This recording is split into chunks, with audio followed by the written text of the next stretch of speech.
It's the biggest structural overhaul in the country's labor system since independence. On November 21st, the government officially notified 4 new labor codes, replacing decades of scattered, overlapping and outdated labor laws. In one stroke, 29 different laws, some dating back to the 1920s and 1940s, have been reorganized into 4 modern codes on wages, social security, occupational safety and industrial relations. The goal? A simpler, cleaner, uniform labour framework suited to India's fast-changing workforce, from factory workers to gig workers to platform employees. For decades, workers and businesses navigated dozens of laws, hundreds of forms, multiple inspections, overlapping definitions, and layers of red tape. Different states interpreted laws differently. Workers in one state were denied benefits in another. Gig workers, platform workers, and contract workers rarely had social security protection, and a massive section of India's workforce had no guaranteed minimum wage. The new labour codes attempt to fix these long-standing gaps. Appointment letters are now mandatory, ending decades of ambiguity for millions in the unorganized sector.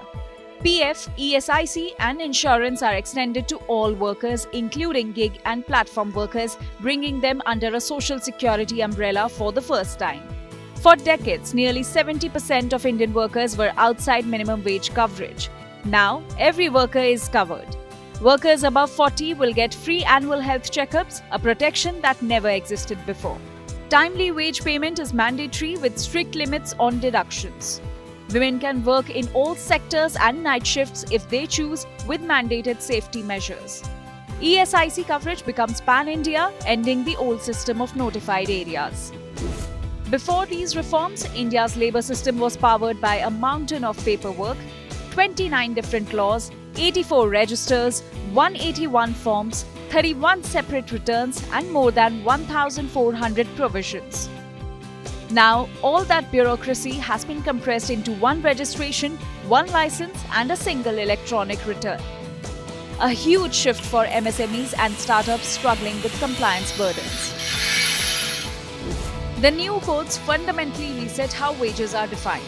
For the first time ever, 100% of workers will be covered under minimum wages, up from just 30% earlier. The centre will also set a national floor wage calibrated to living standards to prevent exploitation. Overtime wages are fixed at twice the normal rate and deductions are restricted to protect take-home pay. Wages will also reflect skill levels, geography and working conditions, making the system more scientific and fair.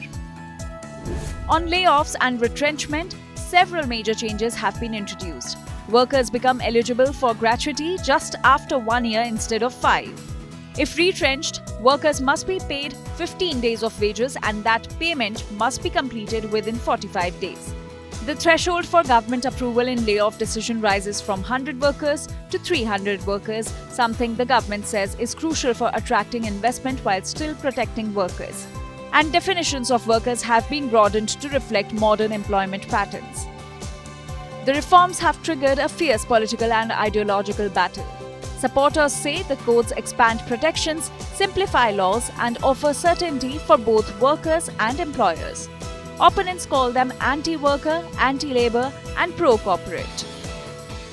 हमारे पुराने act बहुत पुराने हो चुके हैं, इर्रिलेवेंट हो चुके हैं, जटिल और बहुत उलझन वाले हैं, तो इसलिए इससे सरलता आएगी और श्रमिक को उसका हक मिलेगा।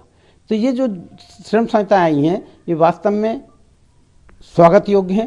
ईज ऑफ डूइंग बिजनेस, उद्यम करने के लिए जो सहायता और उस सहायता के चलते ये लेबर कोड और ये लेबर कोड की हैसियत से पूंजीपति जो मर्जी वो कर पाएंगे और श्रमिकों की कोई अधिकार बोल के कोई चीज नहीं बच पाएगी, इसलिए हम लोग विरोध करते हैं।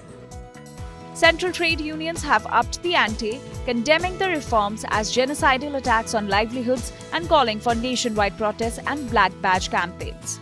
They argue the new norms dilute protections and shift power towards employers. What's clear is that India's labour framework is finally taking into account a workforce that is younger, more mobile, more digital, and increasingly part of the gig and platform economy.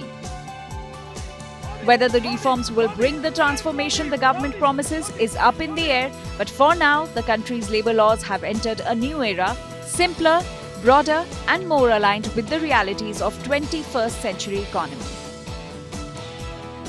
Bureau Report, Business Today TV.